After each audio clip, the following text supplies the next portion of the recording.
Praise the Lord. My name is Pastor Rajesh Kedavi. And welcome again to the new video of End Time series. Before we start, let's pray. Almighty and awesome Father God, thank you so much for this time. Bless those who are watching the video. Bless their families. Protect them. Bless them spiritually. Bless them financially, Lord Jesus. We thank you so much for this time.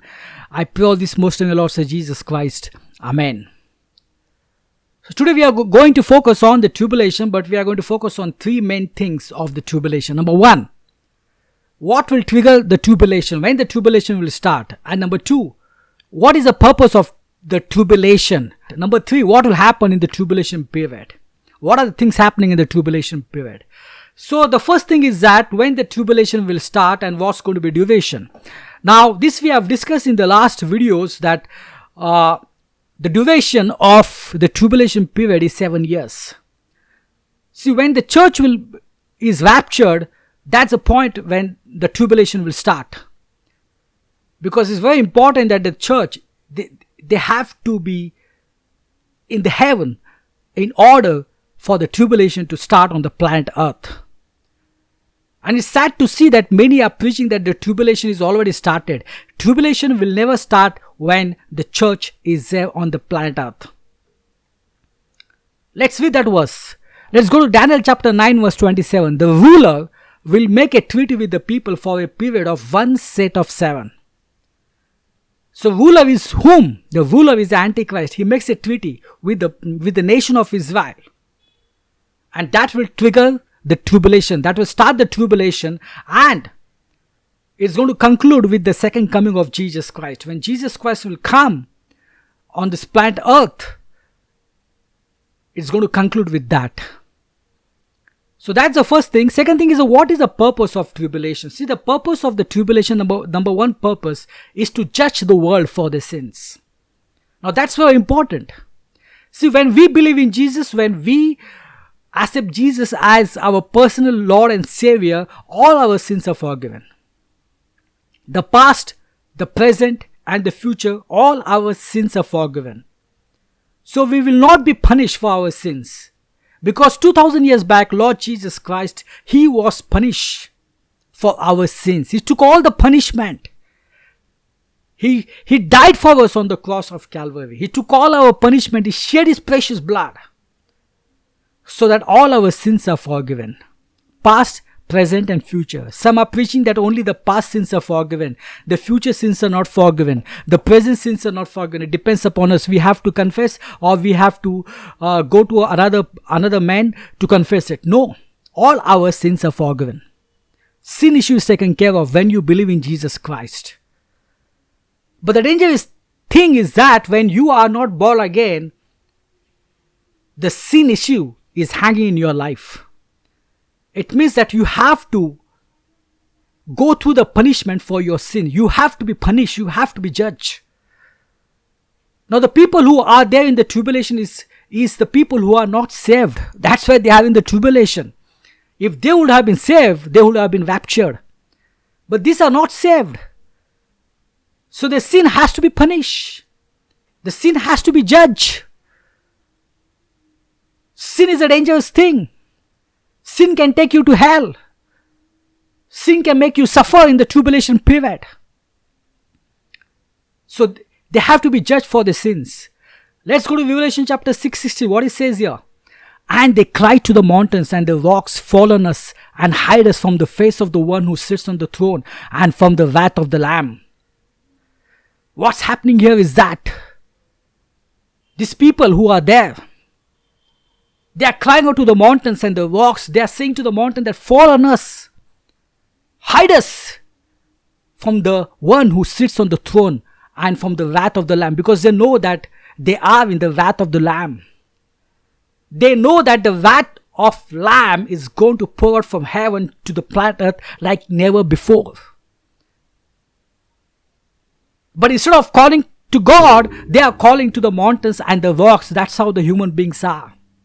They love to call to creation. They love to believe in the creation than the creator. And that's what's happening today. People love creation. People love to worship the moon, the stars, the trees. But they fail to worship the living God. And that's what's going to happen in the tribulation period. when the judgment is going to fall, they will call out to the mountains and the rocks to hide them.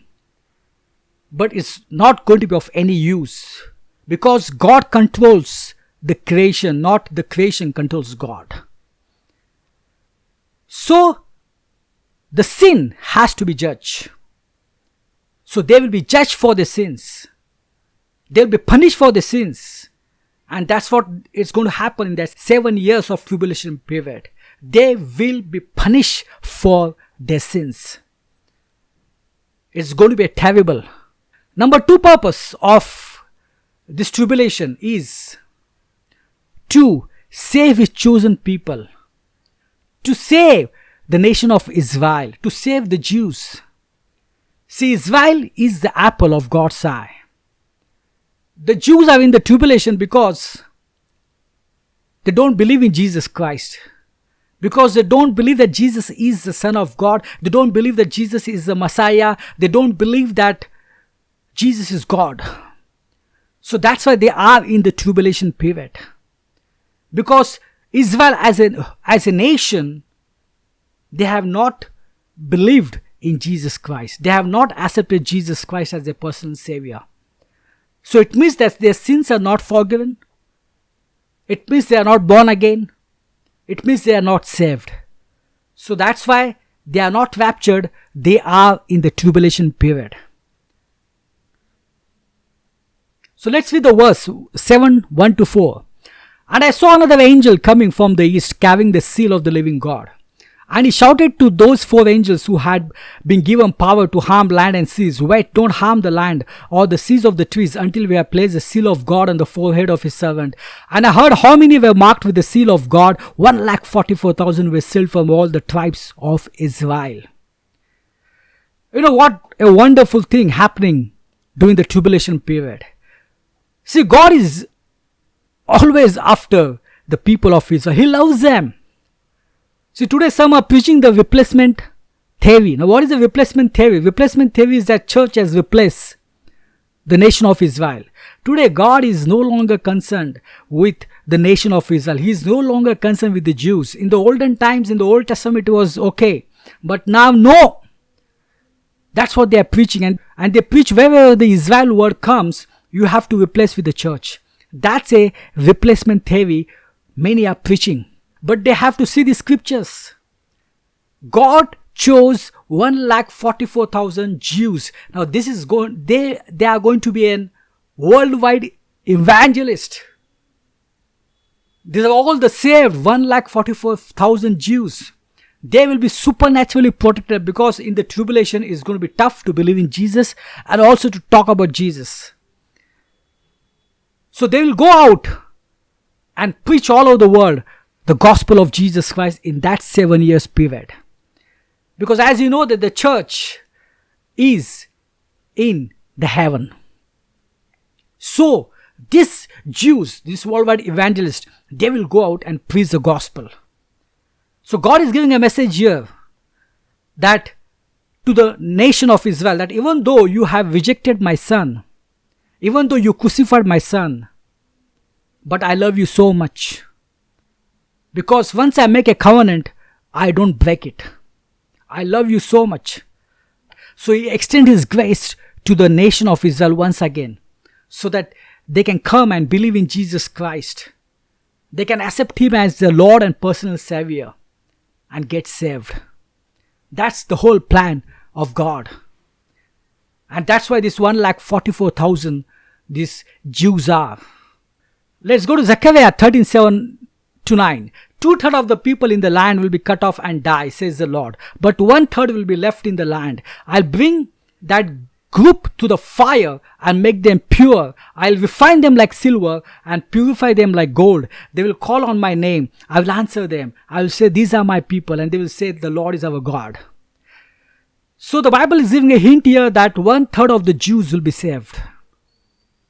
What it says here, but the 1/3 will be left in the land. 2/3 will be cut off and die. So 1/3 of the Jews will be saved. Hey, see, that's the plan of God in the tribulation period. God wants to save the nation of Israel. because they are not saved. They have to get saved so that they can reach heaven. So that's the plan of God. God is going to choose 144,000 Jews who's going to go and preach the gospel. So there'll be an opportunity given to everybody during the tribulation period.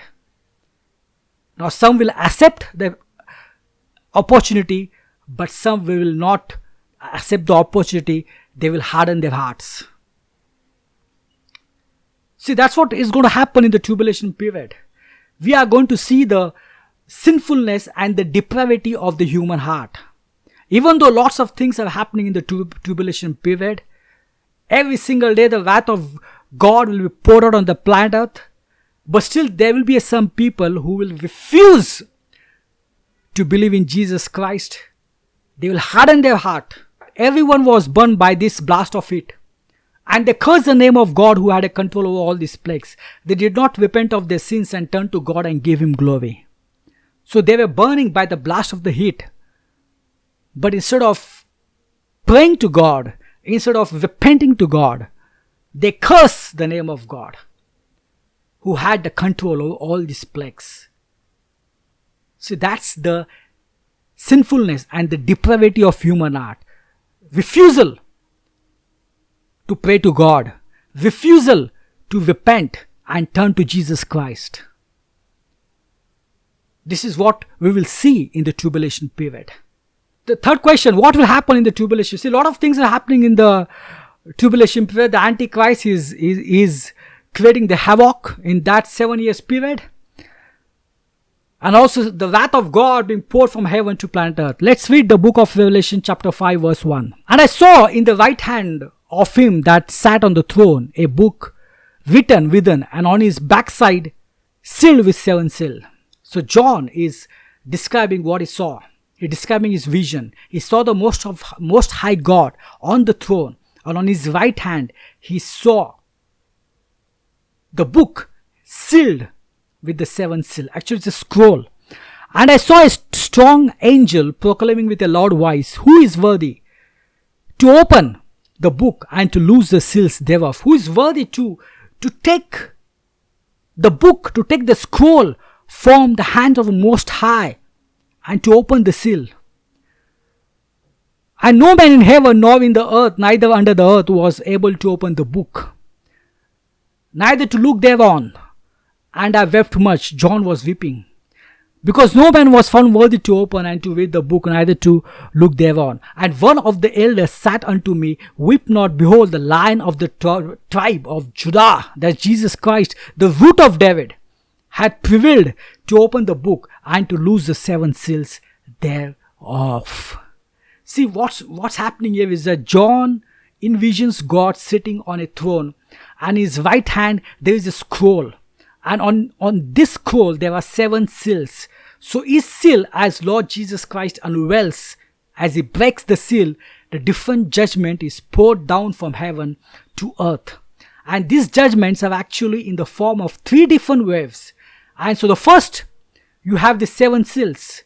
So Lord Jesus Christ is going to unpack one by one. He'll unpack 1, he'll unpack 2, the different judgment is executed on the planet earth. He'll unpack 3, a different judgment, and unpack 4, 5, 6. And when he unpacks the 7, nothing happens, but it opens into another set of 7 judgment, which is called the trumpet judgment.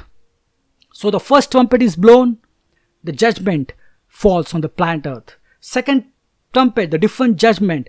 Third trumpet, the different punishment. Fourth, fifth, 6 and 7. So when the 7th trumpet is blown, no judgment, but it opens into a final set of judgment, which is called as the 7 bowl judgment.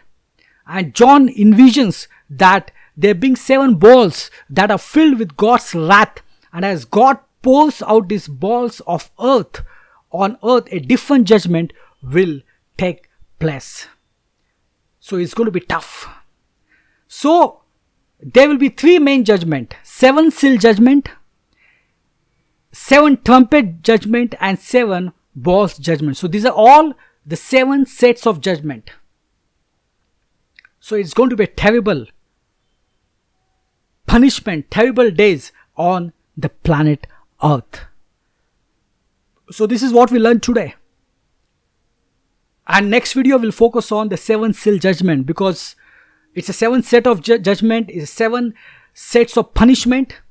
We'll focus on one by one. Then in the next video, we'll focus on 7 trumpet judgment, and then we'll focus on 7 bowls judgment.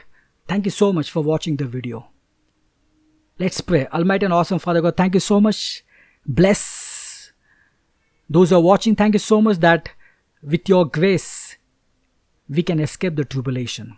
I pray all this most in Jesus Christ's name. Amen.